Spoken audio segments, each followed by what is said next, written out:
L'enfant ou l'adulte qui bégaie ne bégaie pas tout le temps, ni sur tous les mots ou sur toutes les phrases. C'est normal.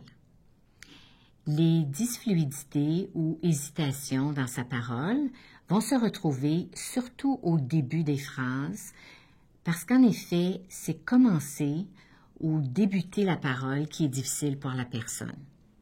Toutes les ressources doivent se mobiliser pour être capable de planifier la parole très rapidement, et c'est effectivement quelque chose qui est difficile pour la personne qui bégaye parce qu'elle a un système de contrôle de parole qui est beaucoup moins efficace et donc vont apparaître des dysfluidités dans sa parole. Il y a plusieurs facteurs qui expliquent ou qui font varier la sévérité du bégaiement. Il y a l'émotion, il y a ce que la personne doit dire ou l'importance de ce qu'elle a à dire, les personnes à qui elle doit parler, les situations, et toutes ces choses sont différentes pour chacun des individus. Plus la situation de communication est complexe ou plus elle est chargée d'émotions, plus il y a de chances d'avoir davantage de bégaiement. Parfois, il n'y a pas de façon d'expliquer pourquoi le bégaiement varie. Chez le jeune enfant, souvent sa parole peut passer de périodes où il y a beaucoup de bégaiement à des périodes de plus grande fluidité où la parole coule très bien. Et ces variations-là sont très fréquentes chez l'enfant d'âge préscolaire. L'émotion perturbe souvent le bégaiement et c'est une des raisons pour lesquelles on croit à tort que le bégaiement est d'origine psychologique.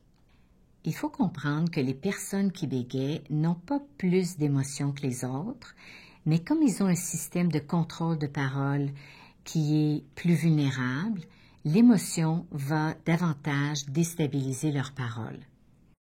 Autant les émotions négatives que positives, comme l'excitation, peuvent augmenter la fréquence de bégaiement. C'est un peu comme si le cerveau avait de la difficulté à gérer le tout ensemble, à la fois les émotions et la production de la parole. Il faut dire que le regard des autres, le fait de vivre dans notre société avec un problème de bégaiement et les exigences qu'une personne a face à sa propre parole font en sorte que les personnes qui bégayent développent souvent de l'anticipation face à leur bégaiement, des sentiments de peur et même de tristesse qui peuvent influencer négativement leur parole. Avec le temps, et surtout chez l'adulte, il y a des sons et des mots qui vont provoquer davantage de bégaiement. Il y a des situations également qui sont beaucoup plus difficiles et souvent les personnes qui bégayent tentent de les éviter, comme devoir parler au téléphone ou parler devant des groupes. C'est ce qui rend la problématique du bégaiement si complexe et on peut conclure que l'émotion ne cause pas le bégaiement, mais peut l'aggraver.